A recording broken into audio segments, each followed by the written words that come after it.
আসসালামু আলাইকুম।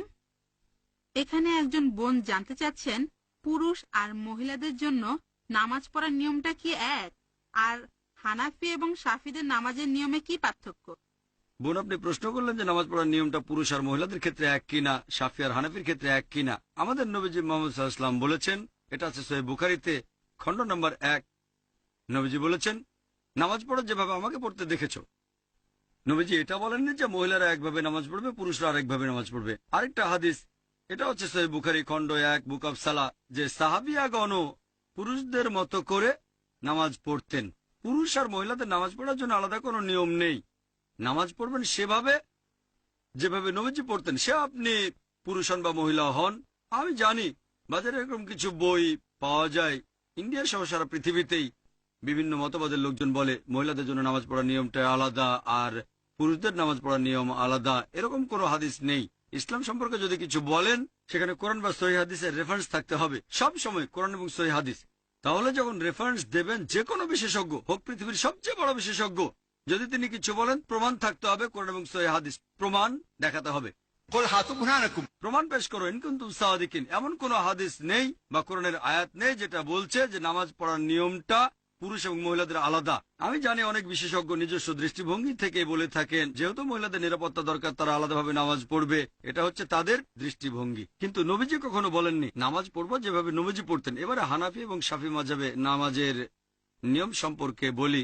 আমি জানি এদের মধ্যে কিছু পার্থক্য আছে। হানাফিরা নামাজের সময় হাত বাঁধে নাভির নিচে, শাফিরা হাত বাঁধে বুকের উপরে, তারা তাকবীর দেয়, আমিন শব্দটা জোরে বলে। এখানেও আগের উত্তরটাই। সহিহ বুখারী, নবীজি বলেছেন খণ্ড নম্বর 1 বুক অব সালাহ, নামাজ পড়ো যেভাবে আমাকে পড়তে দেখেছ। আর এই চারজন ইমাম, ইমাম শাফি, ইমাম আহমেদ ইবনে হাম্বল, ইমাম আবু হানিফা, ইমাম মালিক, এই চারজন বিখ্যাত ইমামই বলেছেন যদি দেখো আমার কোন ফতোয়া আল্লাহ এবং রাসূলের বিরুদ্ধে যাচ্ছে, ফতোয়া দেওয়ালে ছুঁড়ে মারো। আমি জানি আবু হানিফা রাদিয়াল্লাহু আনহু বিখ্যাত বিশেষজ্ঞ, তাকে শ্রদ্ধা করি, ভালোবাসি।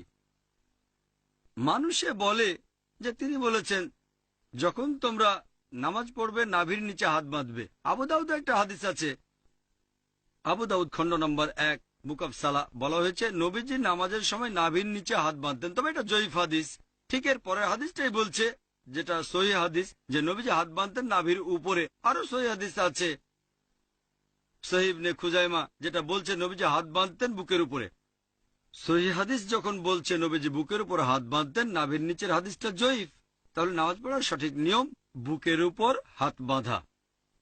তার মানে এই না যে ইমাম শাফির সব কথা ঠিক অথবা ইমাম আবু হানিফা, তারা দুজনেই শান্তিতে থাকুন, তিনি ভুল। এরা সবাই বিখ্যাত বিশেষজ্ঞ, তাদের শ্রদ্ধা করি, তারা মহান আলেম। তবে আমরা বুঝতে পারছি না যে সেই সময়ে সব হাদিসই লিপিবদ্ধ হয়নি। আমাদের নবীজির জীবদ্দশায় কোরআন লিপিবদ্ধ হয়েছিল, এটা নিয়ে কোনো সন্দেহ নেই, নবীজির নিজস্ব তত্ত্বাবধানে। তবে হাদিস লিপিবদ্ধ করা হয়েছে নবীজির ইন্তেকালের 50 বছর পর, 100 বছর পর বা 150 বছর পরে। এই বিশেষজ্ঞগণ অনেক আগে এসেছেন।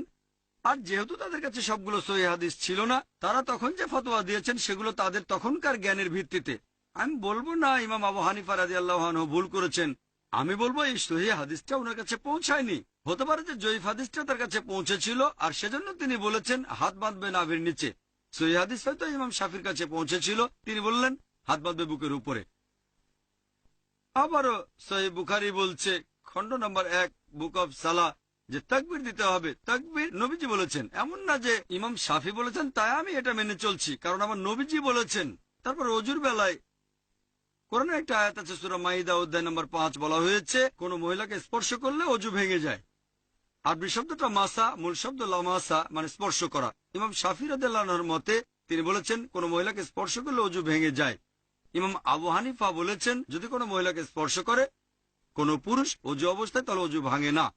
এখন কোরআনে আরবি শব্দটা হচ্ছে লামাসা, মহিলাকে স্পর্শ করলে অজু ভেঙে যায়। তবে মাসা শব্দটার অর্থ দুটো, একটা হচ্ছে সহবাস করা আর একটা হচ্ছে স্পর্শ করা। ইমাম শাফি রাদিয়াল্লাহু আনহু তিনি বলেছেন এটা স্পর্শ করা। ইমাম আবু হানিফা তিনি ধরে নিয়েছেন সহবাস করা। এখানে তাদের মতটা আলাদা। তবে যদি সুন্নান আবু দাউদ পড়েন খণ্ড নম্বর 1, এখানে বলা হয়েছে যে হযরত আয়েশা রাদিয়াল্লাহু আনহা নবীজি অজু থাকা অবস্থায় তাকে চুমু দিলেন, তারপর নবীজি আবার অজু না করে নামাজ পড়তে চলে গেলেন। আরেকটা হাদিস আছে সহিহ বুখারীতে বুক অব সালাহ খণ্ড নম্বর 1, হযরত আয়েশা ঘুমাচ্ছিলেন, নবীজি তার পা সরিয়ে নামাজ পড়লেন। এটাই প্রমাণ করে যে স্পর্শ করলে অজু ভেঙে যায় না। এখানে আবু হানিফা রাদিয়াল্লাহু আনহু ঠিক বলেছেন, আর ইমাম শাফি, আমি বলবো না তিনি ভুল করেছেন ইচ্ছাকৃতভাবে, হাদিসটা ওনার কাছে পৌঁছায়নি। সবাই বিখ্যাত বিশেষজ্ঞ, আর তারা বলেছেন দেখো যদি আমার কোনো ফতোয়া আল্লাহ এবং রাসূলের বিরুদ্ধে যাচ্ছে, তোমরা আমার ফতোয়া দেওয়াল ছুঁড়ে মারো। আমি তাই বলবো, আমি একজন পাক্কা হানাফি। আমি ডক্টর জাকির নায়েক একজন পাক্কা হানাফি। কেন? আবু হানিফা ফতোয়া দিয়েছেন নাভির নিচে হাত বাঁধবে নামাজ পড়ার সময়, কিন্তু সহিহ হাদিস বলছে বুকের উপরে। তাই আমি নামাজের সময় হাত বাঁধি বুকের উপরে, আমি একজন পাক্কা হানাফি।